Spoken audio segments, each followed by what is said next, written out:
Salatullah salamun. Bismillahirrahmanirrahim. Assalamualaikum warahmatullahi wabarakatuh. Alhamdulillah wassalatu wassalamu ala Rasulillah wa ala alihi wa sahbihi wa mawalah wa la hawla wa la quwata illa billahi wa ba'd. Alhamdulillah, di malam ini kembali kita duduk bermajlis ilmu dan salawat serta salam tentunya kita hadiahkan kepada Rasul kita Nabi besar Muhammad sallallahu alaihi wasallam. Kita lanjutkan kajian kita, masih membahas tafsir surah Al-Mulk. A'udzubillahi minasyaitonirrajim. Bismillahirrahmanirrahim. Alladzi khalaqa sab'a samawatin tibaqa ma tara fi khalqir rahmani min tafawut farji'il basaru hal tara min futur thumma rji'il basara karrataini yanqalibu ilaikal basaru khasi'aw wa huwa khasir walaqad zayyana as-samaa'a ad-dunya bimasabiha wa ja'alnaha rujuman lisyayatin wa a'tadna lahum 'adzabas sa'ir.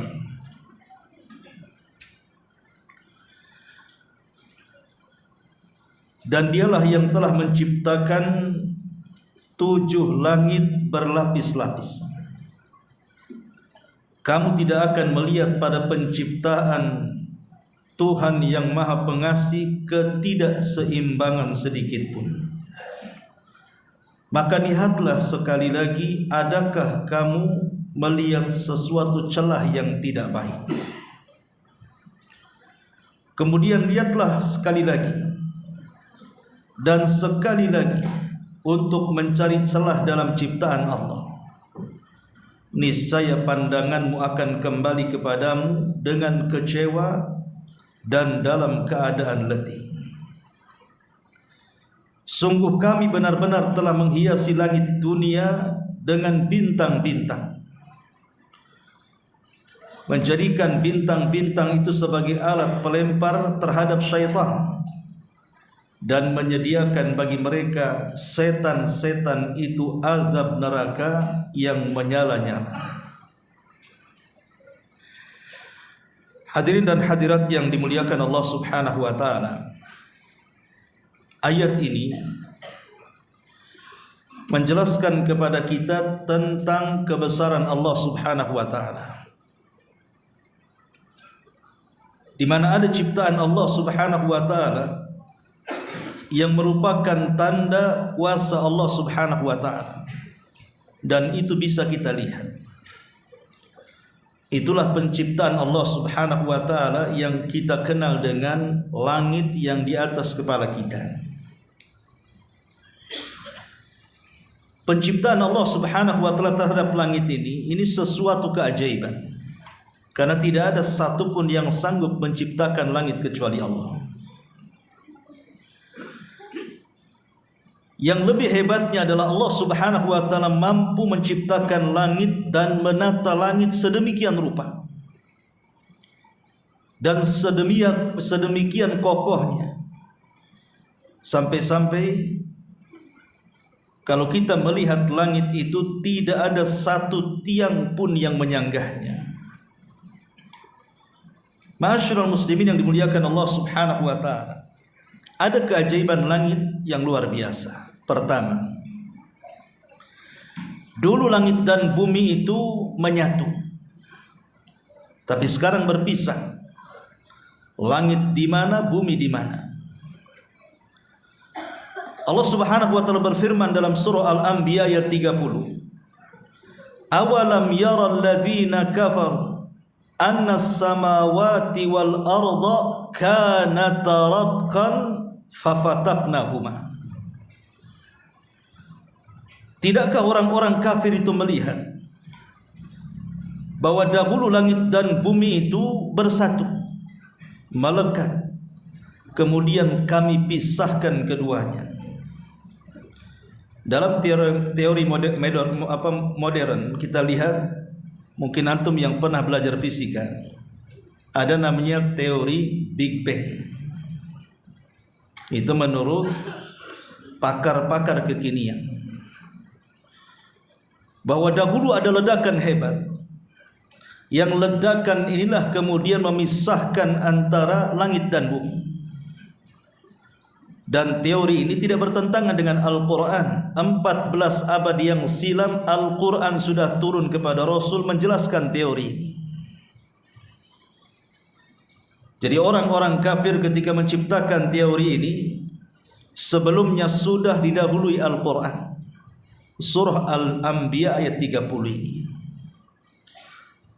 Ya, karena memang Allah Subhanahu wa taala yang menciptakan langit dan bumi, dialah yang paling tahu bagaimana menciptakannya.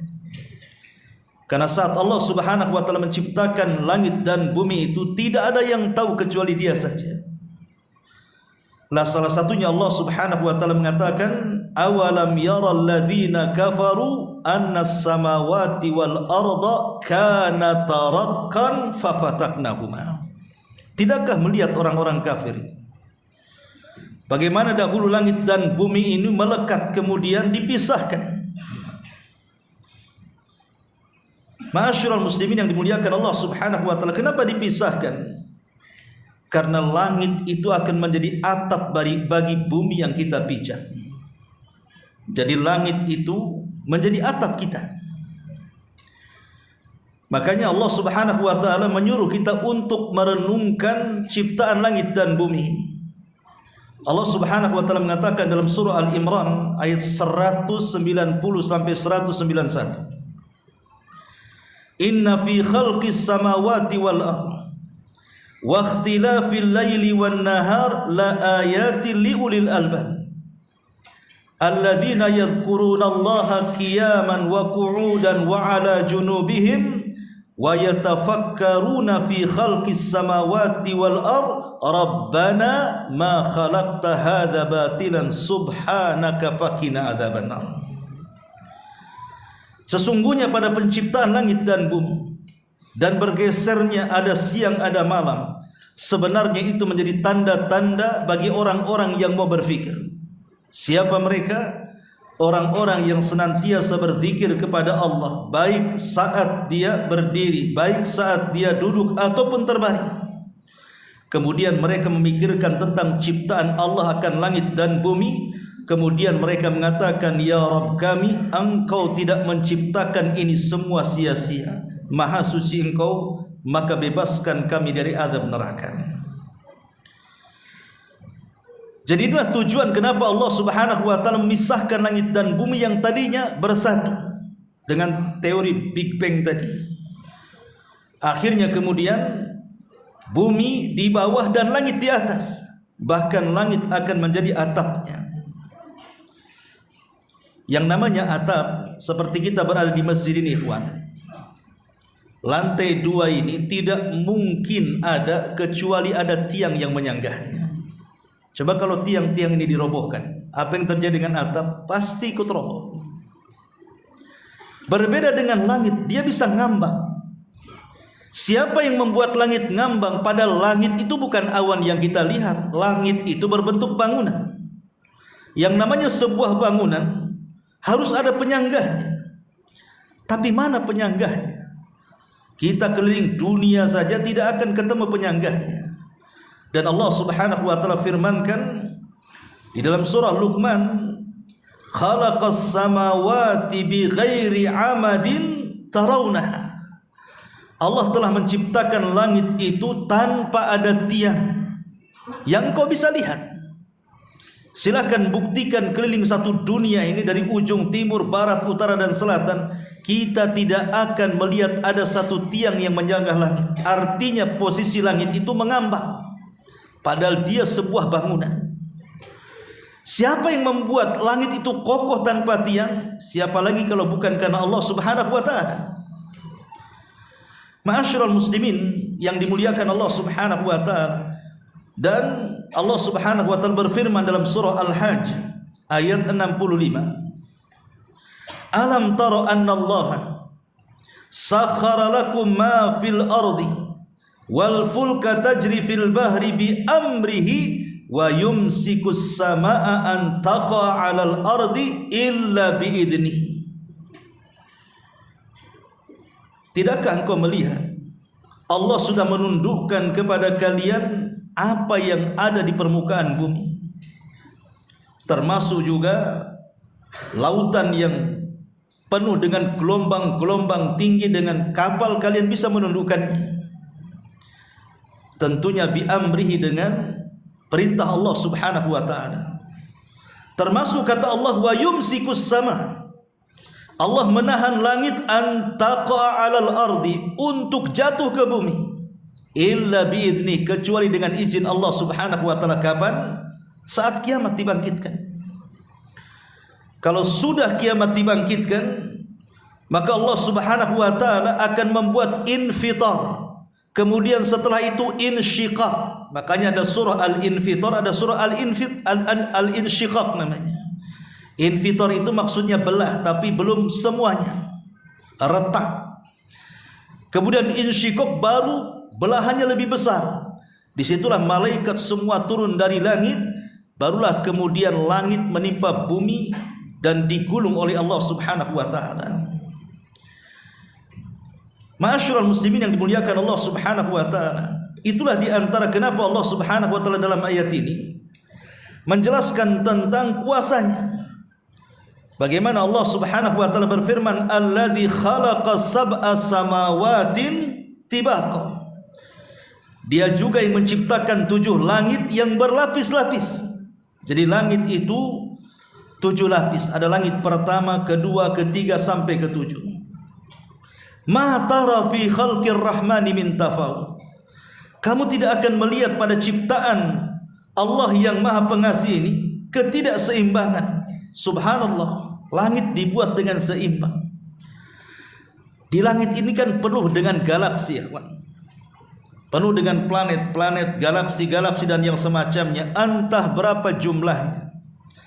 Makanya ketika Nabi SAW bercerita tentang telaga kelak pada hari kiamat yang akan didatangi kaum muslimin dan minum dari telaganya, Rasul menceritakan tentang jumlah gelas di telaga itu. Apa kata Rasul? Adaduha ka'adadin nujumi fis sama. Di mana gelas-gelas dalam telaga itu sejumlah bintang yang ada di langit. Siapa yang bisa menghitung bintang di langit? Tidak ada yang bisa menghitung bintang di langit. Tapi kenapa bintang yang begitu banyak, bahkan ada bintang itu yang besarnya melebihi bumi mungkin ratusan bahkan ribuan kali lipat, tidak ada yang bertabrakan satu dengan yang lainnya. Siapa yang mengatur ini semua kalau bukan karena Allah Subhanahu wa ta'ala? Ketika para ulama tafsir memberikan catatan pada ayat kursi, bahwa Allah Subhanahu wa ta'ala itu la ta'khuduhu sinatun wala naum. Allah tidak akan tersentuh dengan kantuk apalagi tidur. Ada kisah Israiliyat yang masyhur yang dicatat oleh ahli tafsir. Walaupun kisah Israiliyat tentu tidak bisa kita jadikan pegangan karena kita sudah punya Al-Quran dan Sunnah. Tetapi Nabi SAW mengatakan, hadithu an Bani Israel wala haraj. Tidak mengapa ceritakan tentang Bani Israel, tentang kisah-kisah Israiliyat, selama tidak bertentangan dengan Al-Quran dan Sunnah. Jadi Nabi Musa SAW pernah bertanya kepada malaikat Jibril, apakah Allah Subhanahu wa ta'ala itu mengantuk? Apakah Allah itu bisa tidur? Maka kemudian Allah Subhanahu wa ta'ala memerintahkan Jibril untuk membawakan 2 bejana dan diletakkan di kedua tangan Nabi Musa sambil berdiri. Jadi Nabi Musa disuruh seperti ini, kemudian diletakkan bejana di sini, letakkan bejana di sini, kemudian diisi air. Disuruh begini dalam kondisi berdiri. Nabi Musa tidak paham awalnya. Kemudian Jibril memerintahkan, wahai Musa, peganglah seperti itu. Kata Musa, sampai kapan? Sampai kau paham. Akhirnya Musa pun lama memegang bejana seperti ini. Akhirnya dia ngantuk. Ketika dia mengantuk, dia kaget karena bejananya jatuh di salah satu tangannya, kemudian pecah, tinggal satu. Kemudian Musa pun tidak tahan menahan ngantuk, akhirnya tidur, jatuhlah bejana yang kedua. Kemudian Jibril alaihi salam mengatakan, ya Musa, kalau seandainya Allah tersentuh dengan kantuk dan tidur, maka semua galaksi dan planet yang ada di langit seperti itulah yang akan terjadi. Pasti akan bertubrukan satu dengan yang lainnya. Pasti akan berjatuhan satu dengan yang lainnya. Kalau Allah sempat ngantuk, kayak seandainya antum tidur, kemudian nyetir, ngantuk sajalah, ngantuk berat ketika nyetir, nabrak nggak tuh? Saya pastikan bangun ditanya mungkar nakir, ya, langsung kecelakaan. Orang tidur tidur dia nyetir, apa enggak guling-guling dia. Lah itu logika, seandainya seorang yang ngantuk saja dia mengendarai sesuatu, apa enggak kecelakaan? Lah bagaimana Allah Subhanahu wa taala kalau sampai dia ngantuk apalagi tertidur, apa enggak tabrakan satu planet dengan yang lainnya? Kiamatlah dunia ini. Tapi Allah Subhanahu wa taala, ma tara fi khalqir rahmani min tafawut. Jadi ciptaan Ar-Rahman yang Maha Pengasih itu betul-betul terdapat keseimbangan. Tidak ada yang bertubrukan satu dengan yang lainnya. Ma'asyiral muslimin yang dimuliakan Allah Azza wa Jalla, berbeda dengan manusia. Contoh umpamanya pesawat di atas langit. Jalan yang paling lebar itu langit. Tapi ada juga kecelakaan tabrakan pesawat itu. Pada jalan selebar-lebarnya loh ya. Ya karena pesawat yang menciptakan bukan Allah. Kalau Allah Subhanahu wa taala menciptakan, tidak mungkin tabrakan. Karena Allah kalau menciptakan sesuatu pasti akan ada keseimbangan di situ. Sebagaimana ayat ini. Kalau tidak percaya, Allah mengatakan farji'il basar hal tara min futur. Cobalah kau lihat ke langit sana. Adakah kamu lihat ada celah di mana langit itu ada cacat ketika Allah Subhanahu wa taala menciptakan? Tidak ada, semua seimbang. Bahkan Allah juga kemudian mentahdid lagi, memberikan dorongan lagi, tsummarji'il basara karrataini. Kemudian lihat sekali lagi, kalau perlu lihat sekali lagi, kata Allah, yang qalib ilaikal basar khasi'an wa huwa hasir. Niscaya pandanganmu akan kembali kepadamu dengan sangat kecewa dan letih, karena tidak akan didapati celah untuk mencela Allah dalam menciptakan makhluk-makhluknya. Ma'asyiral muslimin wal muslimat rahimani wa rahimakumullah. Lebih-lebih Allah Subhanahu wa taala ini ketika menciptakan langit bukan hanya menciptakan begitu saja. Tapi Allah Subhanahu wa taala juga menghiasi langit itu dengan hiasan-hiasan yang sangat indah sekali. Dengan cara apa? Allah tabur bintang di mana-mana. Makanya kalau kita lihat di tanggal-tanggal awal-awal Hijriah, sebab kalau sudah pertengahan itu sudah purnama. Kalau sudah purnama sedikit tuh bintang-bintang. Tapi kalau di permulaan tanggal Hijriah belum muncul bulan, itu biasanya bintang berserak asal tidak mendung saja. Kita lihat ke langit. Posisi kita mungkin berada di tengah padang pasir atau di tengah ketinggian. Coba kita lihat ke langit. Di situ nampak keindahan ciptaan Allah Subhanahu wa taala. Makanya banyak orang-orang yang meniru kan, buka putkot, dibuatlah lampion banyak-banyak kan gitu. Ada apa itu, nyala-nyala semua kan, indah kali. Padahal kalau siang hari banyak sampahnya tuh. Malam aja kelihatan indah kan. Ya karena lampu-lampu itu yang membuat indah. Walaupun warungnya samping solokan pun nampak indah dia. Karena lampu yang membuat indah. Dari mana manusia punya ide seperti ini? Dia melihat ke langit. Seperti itulah indahnya langit. Makanya Allah Subhanahu wa taala mengatakan walaqad zayyana as-samaa'a dunya bimasabiha. Sungguh kami benar-benar telah menghiasi langit dunia dengan bintang-bintang yang menjadikan bintang-bintang itu penghias langit. Tetapi walaupun bintang itu menghiasi langit, dia ada fungsi yang memang Allah fungsikan. Apa fungsinya? Wa ja'alnaha rujuman lisyayatin wa a'tadna lahum adzabas sa'ir. Di mana bintang-bintang itu terkadang Allah fungsikan untuk melempar setan. Jadi untuk senjata Allah Subhanahu wa taala sebagai tentara Allah untuk melempari setan yang berusaha naik ke langit dan hendak mencuri dengar apa yang dikatakan para malaikat yang ada di langit dunia. Ma'asyiral muslimin yang dimuliakan Allah Subhanahu wa taala, lebih ajaibnya lagi. Tentu kalau kita cerita langit, ikhwan, ini cerita sesuatu yang gaib. Harus berdasarkan nas dari Al-Quran dan sunnah Nabi SAW. Karena belum ada orang yang sampai ke langit masalahnya. Maksudnya orang biasa ya, bukan para nabi. Oh ada ustadz dulu katanya. Ada orang yang pernah ke langit, namanya Neil Armstrong. Itu pernah ke bulan. Percaya nggak antum Neil Armstrong ke bulan? Ya. Ikhwatu fiddin, muliakan Allah Azza wa Jalla. Kalau antum hari-hari ke matahari ada kan? Ada matahari sambil belanja tuh matahari. Bulan ini ikhwan, posisinya di mana? Apakah bulan itu posisinya di atas langit? Ataukah bulan itu posisinya di bawah langit? Kalau bulan posisinya di atas langit, saya bersumpah Neil Armstrong tidak pernah ke bulan. Wallahi, Neil Armstrong tidak akan pernah ke bulan. Berarti cerita ke bulan itu dusta 100%. Kalau posisi bulan itu di atas langit. Tapi kalau seandainya posisi bulan itu di bawah langit, mungkin Neil Armstrong sampai ke bulan. Kenapa demikian? Karena seandainya bulan itu di atas langit, lah langit itu berbentuk bangunan. Tidak bisa ditembus siapapun kecuali lewat pintu.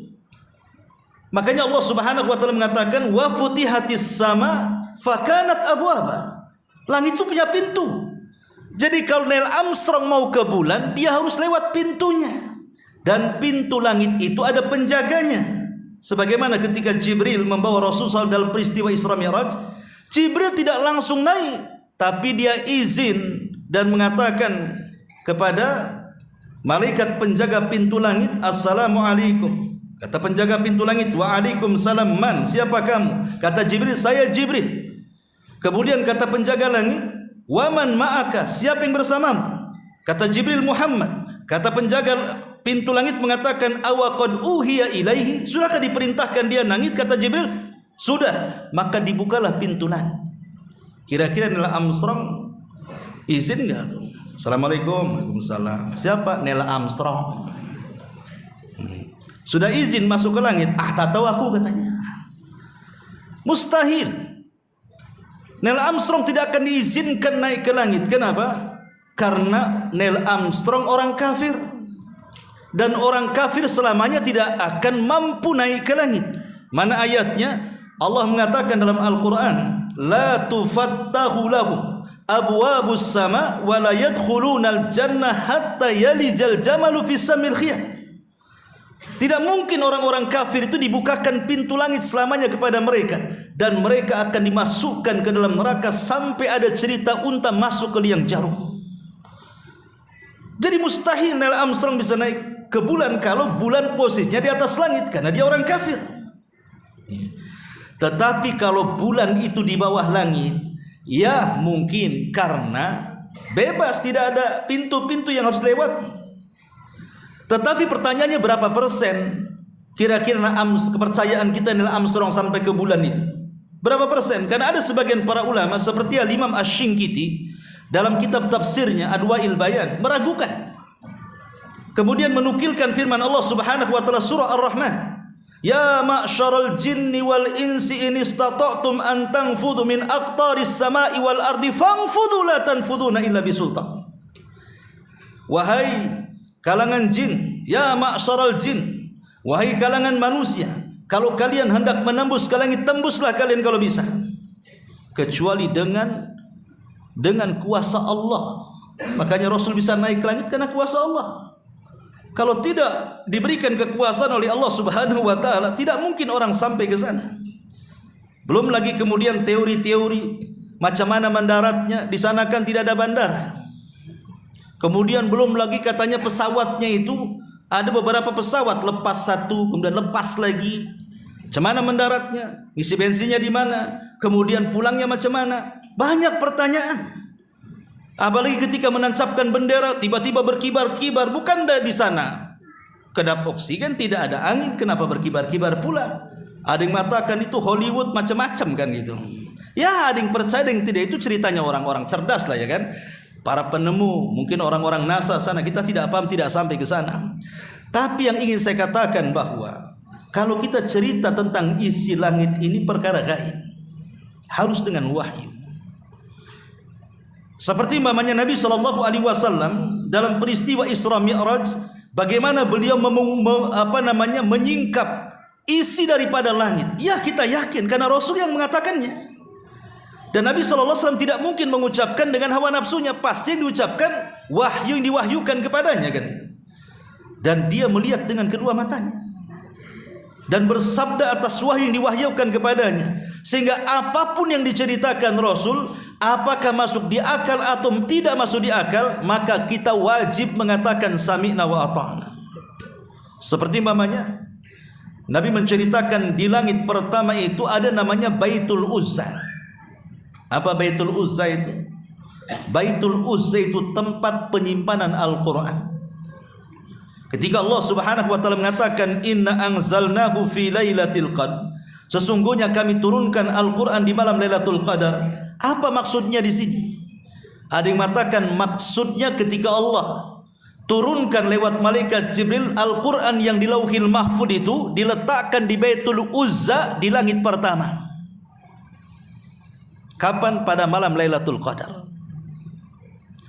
Baru setelah itu Al-Quran turun angsur per angsur, ayat per ayat ke bumi kepada Nabi Sallallahu Alaihi Wasallam, dan itu terjadi di bulan Ramadan. Dan ayat yang pertama adalah surah Al-Alaq, Iqra bismi rabbikal ladzi khalaq.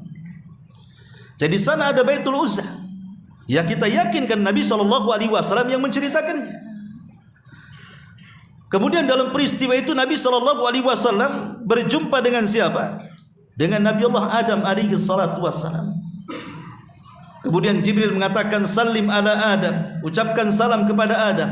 Maka Rasul mengatakan assalamu alaikum ya Adam. Maka Adam mengatakan wa alaikum salam warahmatullahi wabarakatuh. Marhaban bi abdin salihin wa abdin salih.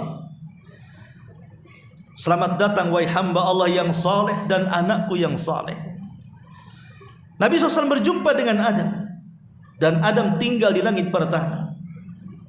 Kemudian naik lagi ke langit kedua. Berapa jarak langit pertama kedua? Dalam riwayat disebutkan dari Abdullah atau dari Abbas ibn Abdul Muttalib radhiyallahu anhu, dia bercerita, kunna julusan ma'a Rasulillah sallallahu alaihi wasallam bil Batha, famarrat sahabatan faqala Rasulullah sallallahu alaihi wasallam atadruna ma hadha? Qala qulna as-sahab. Qala wal muznu. Qulna wal muznu. Qala wal anan. Qala fasakatna. Diriwayatkan dari Abbas ibn Abdul Muttalib radhiyallahu an, beliau berkata, satu ketika kami sedang duduk bersama Nabi sallallahu alaihi wasallam di Batha, maka lewatlah segumpal awan di langit. Kata Rasul, tahukah apa yang menggumpal di langit itu? Maka sahabat mengatakan, itu awan wahai Rasul. Itu awan. Ya. Kemudian beliau berkata awan disebut juga al-muzan dan anan. Kemudian Nabi SAW mengatakan, hal tadruna kam bainas sama'i wal ardi? Tahukah kalian jarak langit dan bumi itu? Qala, maka Rasul mengatakan, perawi mengatakan, qulna Allah wa rasuluhu a'lam. Kata perawi, para sahabat mengatakan Allah dan Rasulnya yang tahu. Maka Rasul mengatakan bainahuma masiratu khamsimi'ati sanatin min kulli sama'in ila sama'in masirata 500 sanatin. Kata Nabi SAW, jarak langit dan bumi seperti jarak perjalanan 500 tahun. Jarak antara satu langit ke langit berikutnya juga sama, sejarak 500 tahun. Dan riwayat ini walaupun dilemahkan para ulama, ada asar dari kalangan sahabat seperti Abdullah bin Mas'ud radhiyallahu anhu juga mengatakan seperti itu. Tapi yang jelas bahwa bagaimana jarak yang begitu jauhnya. Dari bumi saja 500 tahun perjalanan ke langit pertama. Dari langit pertama perjalanan juga sama 500 tahun perjalanan. Dan begitu seterusnya sampai ke langit sana, ke langit ketujuh. Ini luar biasa ikhwatu fiddin. Bagaimana Allah subhanahu wa ta'ala menciptakan langit berlapis-lapis dengan jarak yang segitu jauh. Siapa yang bisa menembusnya? Tidak ada yang bisa menembusnya kecuali atas kuasa Allah subhanahu wa ta'ala. Ma'asyiral muslimin yang dimuliakan Allah subhanahu wa ta'ala,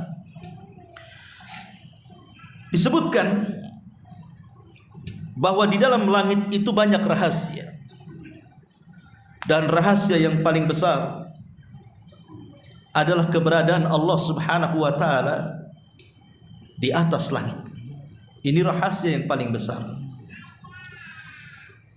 Dahulu di zaman Nabi SAW ada Bani Tamim datang menemui Rasul dan ingin masuk Islam tapi minta imbalan. Akhirnya Rasul menolaknya. Masuk Islam kok minta imbalan? Itu mana ceritanya? Akhirnya kemudian datang lagi kelompok dari Yaman, kabilah dari Yaman. Mereka ingin masuk Islam tanpa imbalan, karena memang betul-betul ingin mendapatkan hidayah Islam. Dan mereka mengatakan, ya Rasulullah, betul-betul kami ingin mendalami Islam, tapi ada satu pertanyaan yang mengganjal bagi kami wahai Rasul.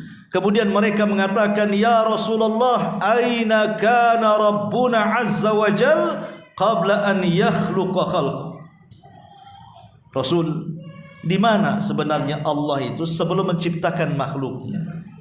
Sebelum ada arsy, sebelum ada kursi, sebelum ada Baitul Ma'mur, sebelum ada langit, sebelum ada apa-apa, sebelum ada bumi, di mana Allah Subhanahu wa taala? Akhirnya kemudian Nabi SAW mengatakan, kana fi amain ma tahtahu hawa wa ma fawqahu hawa thumma khalaqa arsyahu 'alal ma'. Maka Rasulullah SAW mengatakan, Allah itu ada di ama. Apa sih ama itu? Ama itu artinya gelap. Makanya orang buta itu disebut apa? A'ma. Dalam bahasa Arab orang buta disebut a'ma. Coba antum pejamkan mata, kira-kira apa yang ada dalam pikiran antum? Melihat apa? Namanya orang memejamkan mata yang seolah-olah nggak ada apa-apa kan? Gelap semuanya. Itulah makna ama. Kemudian kata Nabi SAW, di bawahnya tidak ada udara, di atasnya pun tidak ada udara. Kemudian Allah menciptakan arasy-Nya di atas airnya. Disinilah terjadi perselisihan para ulama tentang apa makna ama di sini. Makanya Al-Qadhi Iyad rahimahullahu taala dia mengatakan, al-muradu bil ama ma la taqbaluhu al-awhamu wa la tudrikuhu al-uqulu wal afhamu, abbara an adamil makani bima la yudrak wa la yutawahham wa an adami ma yahwihi wa yuhitu bihil hawa fa innahu yutlaq wa yuradu bihil khala alladhi huwa ibaratun an adamil jismi liyakuna aqrab ilal fahmi sami. Kata Qadhi Iyad, dia mengatakan yang dimaksud ama di sini adalah sesuatu yang tidak bisa diterima oleh imajinasi, bayangan, hayalan, ya, dan tidak bisa digapai oleh akal secerdas apapun. Nabi menunjukkan ketidakadaan tempat dengan sesuatu yang tidak bisa dimengerti dan tidak bisa diimajinasikan atau dihayalkan, dan juga menunjukkan ketidak ada sesuatu yang memuatnya atau udara yang melingkupinya. Istilah ini secara mutlak dimaksudkan pada satu kekosongan murni, khala, yang merupakan istilah bagi ketiadaan materi, hal ini agar lebih mudah dimengerti oleh para pendengar. Intinya tidak ada siapapun, tidak ada makhluk apapun kecuali Allah saja. Adapun Allah di mana, wallahu a'lam. Rasulullah mengatakan fil amah. Ada yang mengatakan makna amah itu maksudnya tidak ada yang mendahului Allah dan tidak ada yang siapapun yang menandingi Allah saat itu. Huwal awwal wa laysa qablahu syai' wa huwal akhir wa laysa ba'dahu syai'. Dia yang awal, tidak ada yang mendahului, dan dia yang akhir, tidak ada yang setelahnya. Itulah ama maknanya. Ma'asyiral muslimin yang dimuliakan Allah Subhanahu wa taala. Tapi setelah itu Allah menciptakan 3 makhluk yang diperselisihkan para ulama yang ada di atas langit itu. Pertama arsy, yang kedua lautan, dan yang ketiga kolam. Mana yang lebih dahulu? Ya.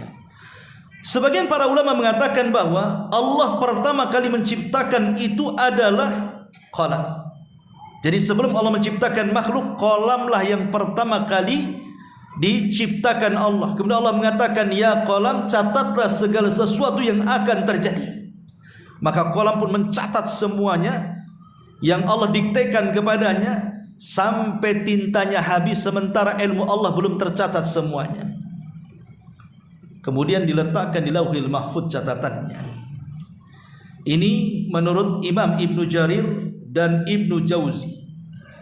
Tapi ada yang mengatakan bukan kolam yang pertama, tapi yang pertama adalah arsy.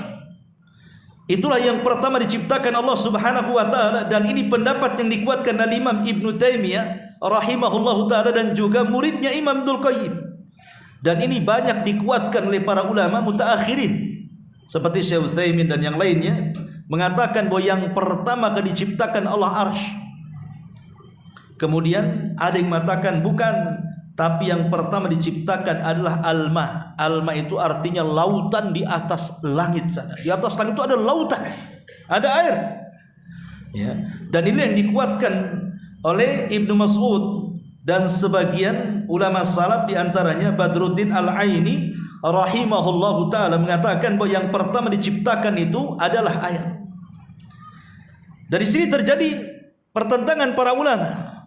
Tetapi bagi kita, apakah yang pertama kolam, apakah yang pertama itu kursi, apakah yang pertama itu lautan atau air, itu Allah yang lebih tahu tentang itu. Tapi sekali lagi, ulama mutaakhirin dan juga ulama mutaqaddimin, sebagian mereka berpendapat bahwa yang pertama diciptakan itu adalah arsy, baru kemudian lautan, baru kemudian kolam. Dan Allah Subhanahu wa taala di atas arsy-Nya. Baru setelah itu Allah Subhanahu wa taala ciptakan makhluk-makhluk yang lain. Allah ciptakan kursi, Allah ciptakan Baitul Ma'mur, termasuk Allah Subhanahu wa taala menciptakan langit selama 6 hari beserta bumi. Allah mengatakan fi sittati ayyam. Jadi Allah Subhanahu wa taala ketika menciptakan langit dan bumi itu fi sittati ayyam. Sebagaimana Allah mengatakan dalam surah Al-A'raf ayat 54, Inna rabbakumullahu alladhi khalaqas samawati wal ard fi sittati ayyam summa stawa 'alal arsy. Sungguh Rabbmu telah menciptakan langit dan bumi ini selama 6 masa, 6 hari. Maksudnya dimulai dari hari apa? Dimulainya hari Ahad. Ahad, Senin, Selasa, Rabu, Kamis, Jumat. Selesailah penciptaan langit dan bumi itu. Orang-orang Yahudi ketika mereka, karena bagaimanapun kabar tentang Allah menciptakan langit dan bumi itu juga ada pada Taurat, ada pada Injil, ada pada Quran. Karena ini kitab-kitab langit kan. Cuman orang-orang Yahudi mengatakan bahwa saat Allah Subhanahu wa taala sudah selesai menciptakan langit dan bumi, dimulai hari Ahad, kemudian diakhiri hari Jumat, hari Sabtu Allah cuti. Capean katanya. Jadi orang Yahudi menganggap hari Sabtu itu hari cutinya Allah. Makanya mereka menjadikan hari Sabtu itu hari sakral. Makanya di Quran ada cerita tentang kisah Ashabus Sabti. Kisah orang-orang Yahudi yang melanggar di hari Sabtu gara-gara mereka mencari ikan. Ya, karena Sabtu bagi mereka itu hari sakral, itu hari istirahatnya Allah. maka Allah Subhanahu wa taala bantah ma massahu min lughub. Allah tidak mungkin disentuh dengan kelelahan. Laisa kamitslihi syai'un wa huwas samiul basir. Allah tidak sama dengan makhluknya. Kalau makhluk iyalah habis kerja capek. Tapi Allah Subhanahu wa taala tidak tersentuh dengan kelelahan. Ma massana min lughub, kata Allah. Kami tidak pernah disentuh dengan kelelahan. Macam mana orang-orang Yahudi mengatakan seperti itu? Ma'asyiral muslimin yang dimuliakan Allah Azza wa Jalla, lain pula dengan Nasrani. Nasrani justru menganggap hari sakral mereka hari Ahad, karena itu hari awal penciptaan. Padahal kedua agama ini sudah Allah pilihkan hari Jumat, tapi kedua agama ini menolak. Ketika Allah anugerahkan hari Jumat kepada kaum muslimin, maka umat Islam menerimanya dengan tangan terbuka. Makanya Jumat hari sakral kita kaum muslimin, Sabtu hari sakralnya orang-orang Yahudi, dan Ahad hari sakralnya orang-orang Nasrani. Ya. Ma'asyiral muslimin yang dimuliakan Allah Subhanahu wa taala, lah langit sendiri ikhwatu fiddin itu tempat para malaikat. Jadi langit sendiri adalah tempat para malaikat. Malaikat itu semua ada di langit. Adapun dia ke bumi itu sebagai tugas saja. Makanya Nabi SAW ketika peristiwa Isra Mi'raj itu mengatakan attatis sama wa kana attatis sama, dan langit itu pernah bergemuruh dan bergoncang. Wa huqqalaha an ta'id, dan sudah berhak langit untuk itu karena takut kepada Allah Subhanahu wa taala. Kemudian Rasul mengatakan, di langit itu tidak ada jarak 4 jari kecuali ada malaikat yang sujud sampai kiamat, ruku sampai kiamat, berdiri sampai kiamat, bertasbih sampai kiamat.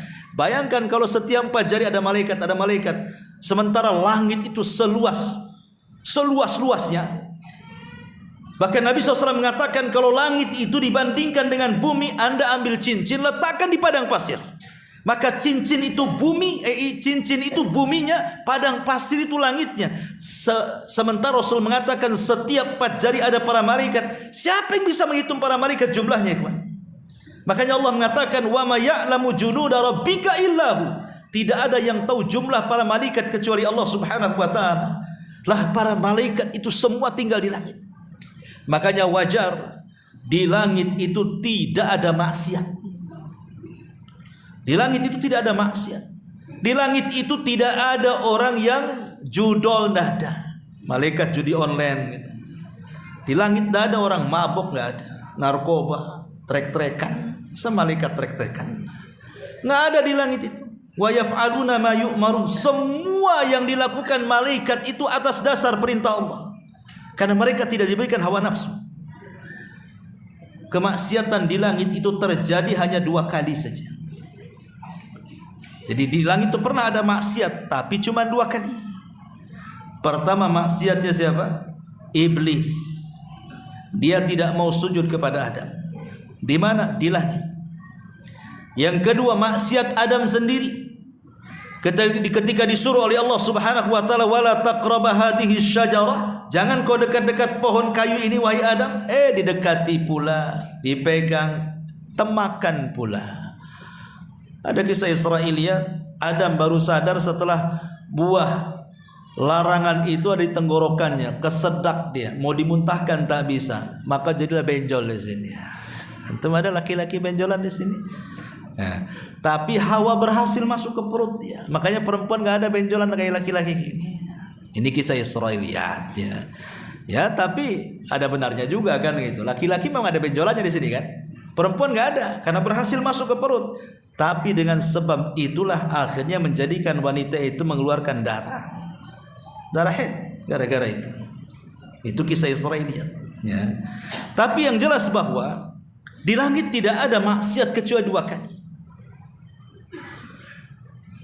Dari sini ada kaidah beda dengan di bumi kan. Kalau di bumi kan maksiat aja banyak di mana-mana. Kalau di langit tidak ada maksiat. Di bumi itu yang ibadah sedikit, yang maksiat banyak.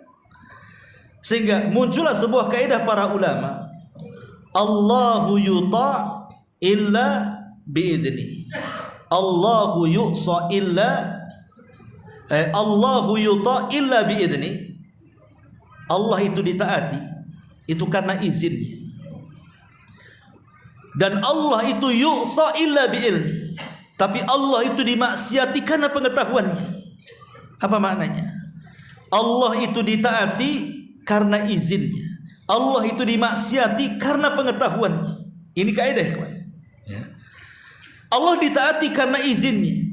Begini, ikhwan, sehebat apapun antum ibadah, anggaplah tidak pernah maksiat kepada Allah Azza wa Jalla. Tidak pernah maksiat walaupun sekejap mata.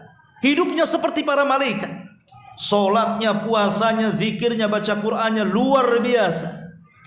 Apakah antum menjamin ibadah antum diterima? Tidak ada yang menjamin kecuali karena izin Allah Subhanahu wa taala. Kalau Allah tidak mengizinkan ibadah kita diterima, sampai kiamat tidak akan diterima, walaupun antum jungkir balik salat. Karena ibadah itu karena izin Allah Subhanahu wa taala. Antum bisa salat tuh karena izin Allah. Kalau Allah tidak mengizinkan, mungkin antum dibuat setruk di rumah sana. Tapi Allah izinkan antum datang ke sini untuk ngaji. Antum bisa sholat isya nanti. Antum bisa lanjutkan dengan darasnya yang lain, bisa menghafal Quran, berzikir dan yang lainnya. Tidak lain kecuali karena izinnya. Tetapi Allah dimaksiati itu karena pengetahuannya. Allah tahu manusia akan bermaksiat, tapi Allah biarkan. Bahkan manusia itu juga tahu dia sedang bermaksiat, kan? Tapi dia pura-pura tak sedang bermaksiat. Ma'asyiral muslimin yang dimuliakan Allah Subhanahu wa taala, kembali bahwa langit ini makhluk Allah yang luar biasa, dan dia berbentuk bangunan dan ada pintu-pintunya, dan pintu itu tidak mungkin dibuka kecuali karena izin Allah Subhanahu wa taala. Di antara para nabi yang pernah dibukakan pintu langit siapa? Pertama, nabi yang awal-awal ya, Nabi Idris. Sekali lagi ada kisah Israiliyat. Sekali lagi kalau saya berkisah Israiliyat itu jadikan pelezat kisah saja. Tidak usah dijadikan pegangan, hanya melezatkan kisah saja. Idris ini terkenal di zaman itu mengajak manusia untuk kepada kebaikan, karena memang ketika itu dirusak oleh kabilah Qabil sehingga kaum di zaman itu rusak. Maka diutuslah Idris untuk membenahi. Saking semangatnya Idris berdakwah kepada manusia untuk membenahi manusia, maka Allah berikan pahala setiap hari sebanyak orang yang didakwahinya. Makin semangat dia. Kemudian dia takut kalau usianya tidak panjang. Ketika dia berjumpa dengan Jibril, maka dia bicara kepada Jibril, bisa enggak usiaku dipanjangkan? Maka Jibril mengatakan, itu bukan wewenangku. Yang berwenang mencabut nyawa atau tidak mencabut nyawa itu malaikat maut. Sebaiknya kau ngobrollah dengan dia. Akhirnya oleh Idris malaikat Jibril diangkatlah Idris kemana? Ke langit. Itulah kemudian pintu langit dibuka, naik ke langit pertama, kedua, ketiga, keempat. Makanya Idris itu pernah berjumpa dengan Rasul dalam hadis Isra Mi'raj di langit keberapa? Keempat. Kan di langit pertama jumpa dengan Adam, langit kedua berjumpa dengan Isa dan Yahya, langit ketiga berjumpa dengan Yusuf, baru langit keempat berjumpa dengan Idris. Ya. Tiba-tiba ketika sampai di langit keempat, rupanya malaikat maut sudah nunggu di situ. Jibril heran, belum dipanggil kok sudah muncul di situ. Kata Jibril, wahai malakul maut, ada masalah apa kau di sini? Dia mengatakan, aku baru saja diperintah Allah untuk nyabut nyawa orang di sini. Aku pikir mana ada orang manusia di langit keempat, katanya. Rupanya Jibril baru bawa Idris ke langit keempat, kan gitu. Yang satu pengen tawar-tawaran supaya jangan dicabut, yang satu pula diperintah untuk nyabut. Itulah kematian. Kalau datang kematian, itulah yastakhiruna sa'ata wa la yastaqdimun. Tepat waktunya, tidak mungkin mundur, tidak mungkin maju. Kata Jibril, apa Idris yang kau maksud di sini? Karena nggak ada manusia lain, kan? Akhirnya dicabutlah nyawa Idris. Makanya dia satu-satunya nabi yang meninggal di langit keempat. Idris alaihi salam. Di sini ada kaidah la yamnaul, ada kaidah apa namanya? Tidak bisa mencegah takdir.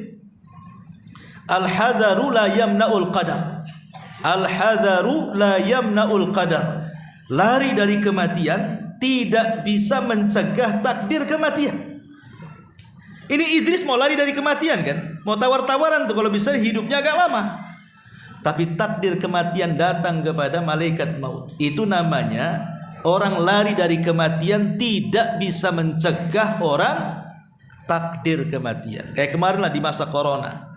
Banyak orang yang tidak mati corona, mati ketabrak di jalan. Kenapa dia mati? Ketabrak, saya kira corona katanya. Ya karena seperti itu. Kemudian kisah yang kedua, kisah siapa? Isa bin Maryam. Isa bin Maryam ini dikepung oleh tentara Romawi. Setelah kematian Zakaria dan sebelumnya setelah kematian Yahya yang dipenggal lehernya. Kemudian leher kepalanya dijadikan mahar wanita pelacur.